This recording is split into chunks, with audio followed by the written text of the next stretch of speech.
வார்த்தையை சொல்லும் என்று பவுலை ஓய்வு நாளிலே பின்தொடர்ந்தார்கள். இன்னைக்கு சபைக்குள்ள அப்படி பிரசங்கிக்க முடியல, பிரசங்கிக்க முடியல. இன்னைக்கு கொடிதான ஓநாய்களின் உபதேசம் சபைக்குள்ள வந்துருச்சு. உள்ள ஊழியக்கார சொல்லுகிற உபதேசத்தை காட்டிலோ வெளியே ஊரான் சொல்லுகிற உபதேசம் சபைக்குள்ள மிகவும் முக்கியமாயிருச்சு. வாலிப பிள்ளை ஊழியத்திற்கு வா. சாமுவேல் என்ற தீர்க்கதரிசியை அவனுடைய தாயார் மிகவும் பாரத்தோடு ஆண்டவரிடத்திலே வேண்டி அடைக்கப்பட்ட கர்ப்பத்தை திறந்து அவனுடைய கர்ப்பம் திறக்கப்பட்ட பொழுது சாமுவேலை ஆலயத்திற்கு கொண்டு வந்து விட்டார். அவனுடைய வயதோ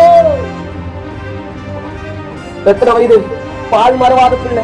பால் மறவாத பிள்ளைய தன் தாய் ஆண்டவருடைய ஊழியத்திற்கு கொண்டு வந்த ஆலயத்திலே விடுமானால் இன்னைக்கு நம்மளுடைய பிள்ளையா நான் ஆண்டவருடைய வசனத்தை என் பிள்ளை ஏற்றுக்கணும், ஆண்டவருடைய சத்தியத்தை என் பிள்ளை புரிஞ்சுக்கணும், அவனுக்கு கொஞ்சமாவது வேத அறிவு இருக்கணும், அவனுக்கு கொஞ்சமாவது வேதத்தின்